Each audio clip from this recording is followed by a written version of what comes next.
Hey, you geeks! Not many people have actually spoken to me about Perelandra, so I don't actually know if these are things people do or do not say. However, I'm slowly making my brand as Neoplatonism's manic pixie dream girl. You don't have to understand, you just have to have faith. Faith in what? Destiny. And I'm sticking to it. Besides, if you've heard any of these before, please let me know down in the comments. Spoilers, of course, for the first 2 books of C.S. Lewis's space trilogy, if for some reason you haven't read it yet. Number 1, demonic warfare. Perelandra begins with a prime example of Lewis's low-key demonic warfare that he also explores in the Screwtape Letters. Lewis tells of his feelings of a nervous breakdown on his way to Ransom's house. 50s, you have a minor surgery. You'll call it a procedure, but it's a surgery. 60s, you'll have a major surgery. The music is still loud, but it doesn't matter because you can't hear it anyway. Seems to have come right out of Uncle Screwtape's playbook. Same with the taunt that the Unman uses on Ransom later in Perelandra. Mummy! Mummy! Mama! Mama! Mama! What?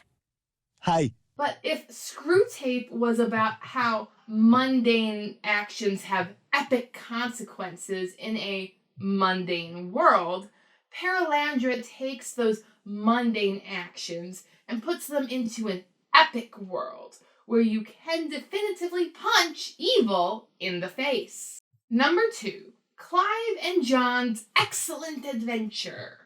Bill, what? Strange things are afoot at the Circle K. This book seemed to promise us that excellent buddy adventure of 2 men going out into space that I had already made this a number on the list before I finished chapter 1. After which it was revealed that Ransom would be traveling to Perelandra alone in a coffin, not a telephone booth or a police box. The allegory basically writes itself as Ransom is put into the coffin naked and then taken up into the heavens, from which he then descends into the oceans of Perelandra, covered in a viscous fluid as if reborn. Of course. At least we have Ransom, who is a Don or Doctor of Knowledge, who is also an interplanetary traveler that helps his companions reach their moral and ethical goals. Ransom also faces his own demons that is evil in his own image, more or less. Does this make him sort of a proto-doctor in the same way that Lewis's stable in The Last Battle was a proto-TARDIS? The inside's bigger than the outside? Yes? Oh, speaking of childhood trauma, number 3. Again. At the heart of what brought me despair as a small child when I read The Last Battle was Lewis and mine's very different approaches to the concept of repetition. As a non-athletic fool, I like Herbies no more than anyone else. Again!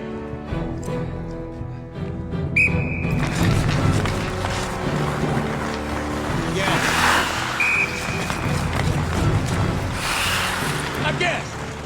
But in our fallen world, it is only through repetition, I find, that we are able to achieve something close to perfection. You fumble the football, and I will break my foot off in your John Brown hind parts. And then you will run a mile. Perfection! Though Lewis and I agree on the concept of perfection being an action done not just without error, but done to the fullest of its extent. It appeared to him better not to taste again. Perhaps the experience had been so complete that repetition would be a vulgarity, like asking to hear the same symphony twice in a day. Thus I understand that when Lewis had Aslan bring Narnia to its conclusion, he had to do it in a way that was clear, would not be repeated. But having a giant come out and beat my favorite Fantasyland to smithereens, such expressions don't appear. Calculated men to cheer. and even if a thing is done to perfection at its fullest, I would argue that Lewis's despising of the concept of repetition is not the definitive Christian approach. As Chesterton wrote, "It is possible that God says every morning, 'Do it again,' to the sun, and every evening, 'Do it again,' to the moon. It may be that he has the eternal appetite of infancy, for we have sinned and grown old, and our Father is younger than we. The repetition in nature may not be a mere reoccurrence, it may be a theatrical encore." Reading Chesterton's words as a teenager brought me so much hope and joy that they brought me closer to the fold and undid some of the damage Lewis's last battle had done. Number 4, Waterworld. Let's just acknowledge that James Cameron's Avatar sequel, The Way of Water, is still riffing off of Lewis's space trilogy. At this rate, I'm expecting everything to change in That Hideous Strength. Then, everything changed when the Fire Nation attacked. Of course, Lewis takes his Waterworld to more profound depths. The floating isles of Perelandra are unlike anything I've ever read before. This is Lewis being allegorical as Lewis does. These isles, whereupon one floats entirely at the whim of Meneldil, is a great allegory for a life of faith. As the good book says, when Peter had come down out of the boat, he walked on water to go to Jesus. But when he saw that the wind was boisterous, he was afraid, and beginning to sink, he cried out, saying, "Lord, save me." And immediately Jesus stretched out his hand and caught him, and said to him, "O you of little faith, why did you doubt?" Of course, Lewis makes these floating isles of faith a paradise, where it is in fact a pleasure to fall, and by contrast makes dry land... Trying's a myth! No, you said so yourself that you know where it is. But not a myth in that it's untrue, but in that it is real with dire consequences. The king and queen of Perelandra, of course, succeed in waiting until the moment is willed by Meneldil. Wait to lift the curse until the opportune moment. They hold out not just for any old rock, but on which rock Meneldil will build his church. Thus Lewis gives us the rock, which can walk on water. Number 5. Bubbles!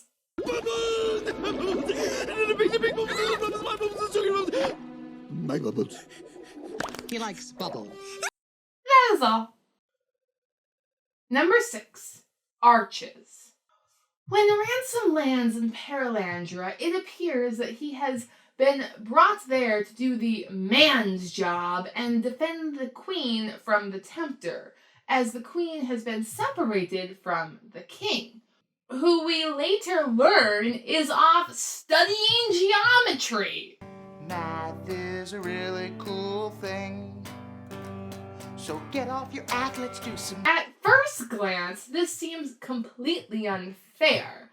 But if you asked me, would I rather have moral debate or study math? I wouldn't choose math. I do think it is strange that while the king, we later finds out, bears resemblance to Earth's new Adam. The King of Glory comes, the nation rejoices. Open the gates before him, lift up your voice. The queen bears basically no resemblance to Earth's new Eve. Here is a key difference I find between Ransom and the historical Tolkien. For Tolkien would not have been unable to give the Queen of Perelandra's greeting to the Queen of Earth, nor would he have said that his mother is dead, or at least that her soul is not separate from her body. But that's just an assumption. I do take comfort in that Lewis's concept of the roles of men and women do seem to grow beyond this book. For Narnia, it is little Diggory who rings the forbidden bell and brings the White Witch personification of evil into the world.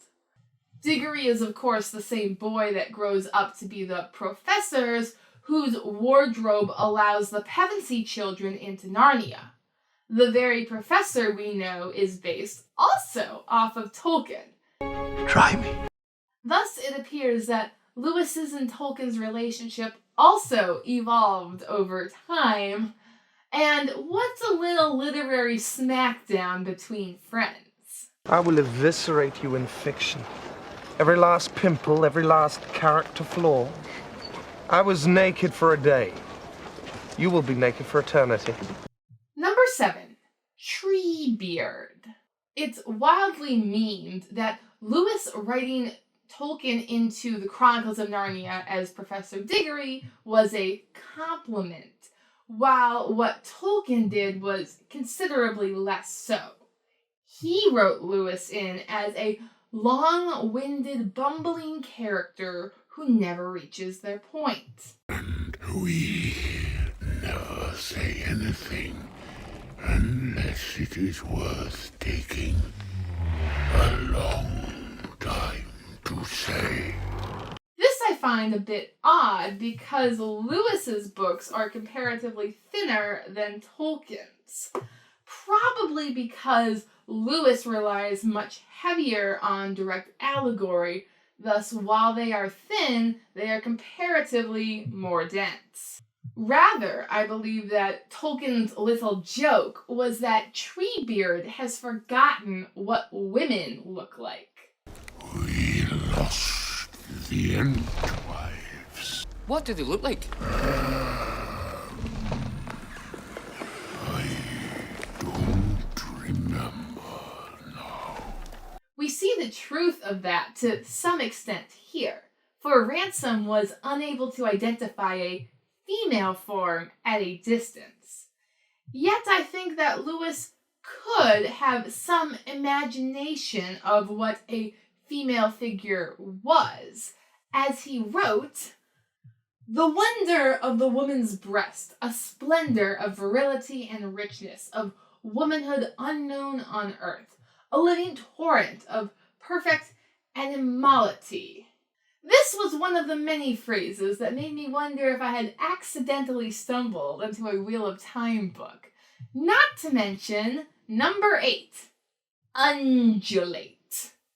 Sorry, Murphy, but apparently, according to Lewis, and for that matter, Sanderson and Jordan, the heart of creation is a giant undulating pattern of light. The great dance seemed to be woven out of the intertwining undulation of many chords, or bands of light. The whole solid figure of these enamored and interanimated circlings was suddenly revealed to be the mere superficities of a far vaster pattern. This is a reoccurring theme I'm picking up in fantasy, or at least a reoccurring motif in the books that I like. I also don't think it is a coincidence that I like books where a main character makes a moral decision before the climactic battle. In Perelandra, the decision is made when Ransom decides to give himself as ransom for Perelandra. An act I believe we are all called to do, though admittedly it will be distinctly less concrete than punching a demon in the face. You know what you're doing? Yeah. I've knocked that Adolf Hitler over 200 times. Number 9. Disembodied theology. I am very curious to discover if anyone's compared Lewis's writing to JP2's theology of the body. On the one hand, it sounds like they have a lot in common, as the incarnation is central to their perspective. Since our beloved became a man, how should reason in any world take on another form? Do you not understand? That is all over. Among times there is a time that turns a corner, and everything on this side of it is new. Times do not go backward. On the other hand, Lewis's conception of the ideal, disembodied masculinity and femininity sounds something much more similar to what contemporary gender studies say than what JP2 has written and is more commonly discussed in Christian circles. For Lewis says, masculine is not attenuated male, nor feminine attenuated female. On the contrary, the male and female of organic creatures are rather faint and blurred reflections of masculine and feminine. Then again, I'm not quite sure what JP2 has actually written on the topic of theology of the body and gender roles. All of my information at this point comes third hand from the chastity speakers my high school enrolled before prom. Male-female dynamics, all that, sexual tension, it's all part of the high school experience. So continue, please. But keep it clean, though. Okay, abstinence is key. Abstinence is the best way to not... So it's not that great. I'm going to put a pin in this conversation, and maybe if you guys seem interested, come back to it. Let me know down in the comments. Number 10. Lost in Paradiso. At one point in my studies of the Divine Comedy in grad school, my professor went on a little rant about how Dante flipped the center of the universe to be around God, and it was all very profound and babbling, and I had totally spaced out already because this was the Paradiso. Space. The final frontier. So when I returned to the Paradiso for my Stormlight Archive videos, I expected to find a rant about the center, and yet I could not find it. So I was very surprised to find it in Perelandra. The dust is at the center. The worlds are at the center. The beasts are at the center. The ancient peoples are there. The race that sinned is there. Tor and Tinadril are there. The gods are there also. I don't think many people are going to have this insight into Perelandra, not only because there were only so many people in my Divine Comedy course, but because Lewis makes a point of not including the Divine Comedy in any of the poems Ransom recites when trying to strangle the demon. And yet, after casting the demon back to the center of the planet, Ransom ascends a long, winding, dark tunnel that we later learn is at the heart of a mountain. At the top of this mountain is where he discovers paradise and witnesses a man be crowned master of himself. This is starting to sound a lot like Purgatorio to me, though of course Lewis would see it as being stuck in hell for the whole time. And I'd like to think that Tolkien saw where his friend was going, but because he's Tolkien and dislikes direct allegory, didn't mention the comparison. For Lewis, this work is still clearly in conversation with Paradise Lost, while I view it as an invitation to get lost again in the Paradiso. Thank you for watching. Please like, share, and subscribe if you want to see more, and leave a comment. Have you heard any of these things about Perelandra? Have you read Perelandra? See you next week. Bye!